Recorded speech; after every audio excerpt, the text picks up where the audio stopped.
Газар хөдлөлт далайн цунами зэрэг байгалийн гамшигт үзэгдлүүдээс гадна бидний мэдэхгүй тоолж боршгүй хязгааргүй олон зүйлс сансар окторгой төрнөж байдаг.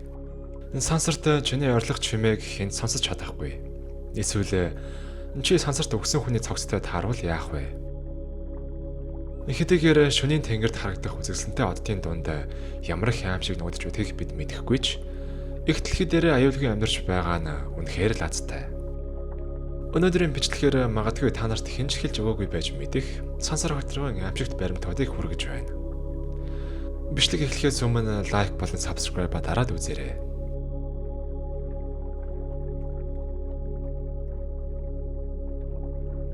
Бид бүгд оддоос бүтсэн гэдгийг мэдэх үү? Хүн өөрсдийн эдл шэргэлж буй энэ биеэ баг зэрэг судлаад үзвэл бүхэлдээ оддын тоосонцор байдаг бөгөөд хэдэн тэрбум жилийн өмнө өгсөн болон дахин шинээр мэндэлсэн оддын цөмийн галзууханд бидний одоогийн бие махбодын бүхэл элементүүдийг бий болгосон байдаг. Сансар чинээр атом үүсэж бий болоход маш хүнд химийн элементүүд болох нүүрс төрөгч, азот, хүчил төрөгч зэрэг амьдрал хэрэгтэй бүхнийг бий болгодог. Харин супернова гэх мэт хүчтэй оддын дэлбэрэлт болох үед эдгээр нь сансрын уудам ертөнцид тархдаг бөгөөд цугларсаар байгаад шинэ од шинэ амьдрал үүсгэх хүчин зүйлс болдог байна.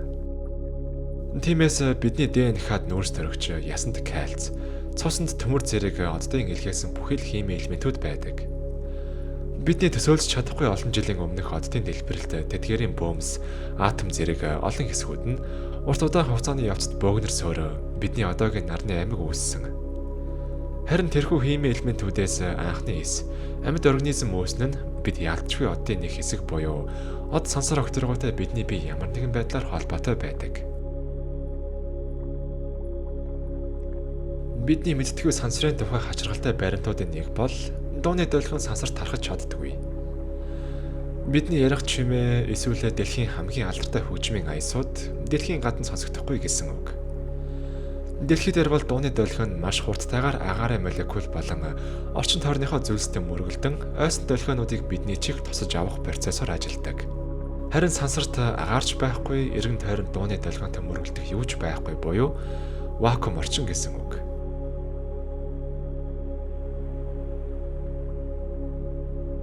Энэ баримт нь баг зэрэг муухай, эвгүй санагдаж магадгүй. Хэрвээ чи сансарт гарвал чиний биен дээр байгаа бүх арьснууд салж унах болно. Бүхэлдээ биш л дээ. Зөвхөн сул эсвэл үхсэн арьснууд ч л салж унах болно.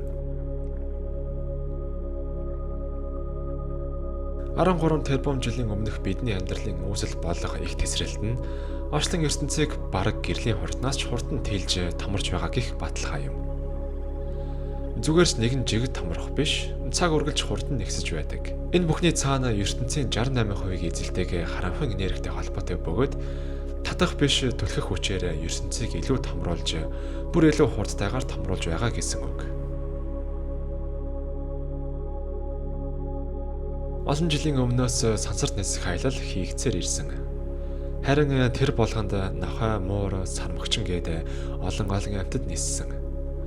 Харин зарим амьтад болон хүмүүс их дэлхийдээ эргэж ирж чадалгүй тэндээ үлдсэн тохиолдлууд байдаг. Мянган тонн хаягдал болон төмрүүд дэлхийг тойрон эргэж байдаг бөгөөд энэ дунд мөн хөлдөж амьгүй болсон сансрын нисгчдийн цогцос хүртэл байдаг байх нь. Одоо үед зэрэгэлдээ ертөнц гэдэг зүйлийг мэдэхгүй хүн гэж байхгүй болсон. Кино утга зохиол гээд маш олон зүйлс дээр гардагч бид үүнийг зүгээр л уран зөгнөлт зохиол гэдгээр нь илүү хүлээж аваад байдаг. Үүндээ энэ зүйл шинжлэх ухааны олон баримт таамаг онол зэргээр судлагдж байдаг гайхалтай сэдв бөгөөд хязгааргүй гэж тоологдоод байгаа энэ хүү зэрэгэлдээ ертөнцүүд нь бидний амьдрал оршихуйн талаар мянган асуултуудыг үлдээсээр л байдаг. Зарим судлаачид зэрэгэлдээ ертөнцийн талаар илүү судалж мэдэх нь квант физикийг ойлгоход туслах болно хэмээн итгэцгээдэг. Бидний гаргаж буй үйлдэл бүрийн цаана байж болох хязгааргүй олон боломжт ирээдүй байдаг. Харин чи тэдгээрээс нэгийг л сонгодог гэсэн үг. Харин бусад тохиолдлууд хайшдаг вэ гэвэл зэрэглэх ертөнцүүд рүү тархдаг. Тэгэхээр хязгааргүй гэж тоологдох нь аргагүй биз.